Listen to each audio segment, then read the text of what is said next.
This week, there has been some massive developments behind the scenes, especially when it pertains to the relationship between Sony and Bungie. Could there be some dark days ahead for Bungie? Let's break this down. Up next.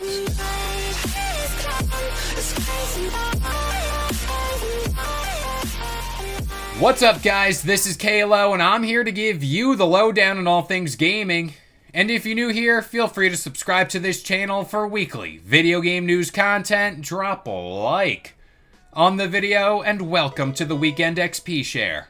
I think it's pretty safe to say that Bungie hasn't really been performing up to standards ever since they've been acquired by Sony. They've been hit by massive layoffs to their staff, and there was a delay to the Destiny DLC expansion out of their current fiscal year, which does impact Sony's overall shortcomings. A lot was riding on this very DLC for Sony, and especially Bungie. But according to some new reports, we've reached a boiling point in this relationship. And it's gotten to the point where Bungie's overall independence as a studio is hinging on the success of this DLC and if they can deliver on expectations. IGN got some insider information about all this, where they were told the atmosphere around the studio is soul-crushing, amid all the layoffs, cuts, and fear of a total Sony takeover. Now, heading into this acquisition, it was pretty well known that Bungie would still be independent. But this new report may suggest this is no longer the case. Quote, if Bungie falls short of a certain financial threshold by too great an amount, Sony is allowed to dissolve the existing board and take full control of the company. And with Destiny 2 expansion, the final shape delayed into the next fiscal year, and with Bungie still investing heavily on Marathon, many employees understand that Bungie is struggling to meet the necessary targets to keep its last vestige of freedom.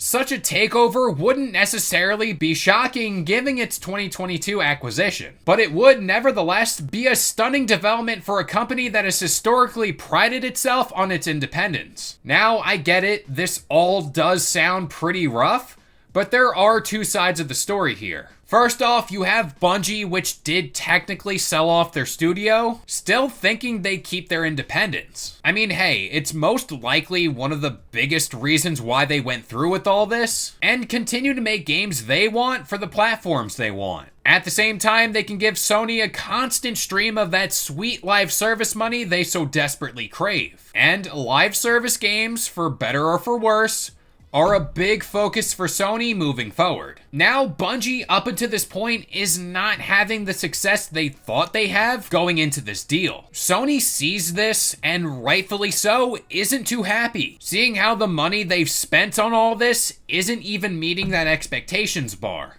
Now, there has been a debate if Bungie was actually worth that $3.6 billion, but the fact here is that's what Sony paid, and that's a big investment. And what Sony's doing here is they're channeling their inner Thanos, basically saying, fine, I'm gonna get it done myself. The big thing here for Sony is they hoped Bungie could step in and oversee their live service crop and help facilitate the money flow. Simply put, Bungie isn't having success, and from the sound of this all, there really isn't a clear winner any way you slice it. Bungie, from these reports, has lost morale through various layoffs and cuts just to keep their independence, and Sony isn't getting what they wanted out of this acquisition. Now, there's an overarching plot point that I always like to point out, and it's the fact that live service games are risky, and this is a clear example of that. Even the most successful ones do have a bit of a wind down period, and in this case, it's Destiny 2. Another interesting prospect here is, if this hostile takeover of Bungie still happens, will Bungie go on to release games as multi-platform, or pivot to be a more exclusive studio for Sony?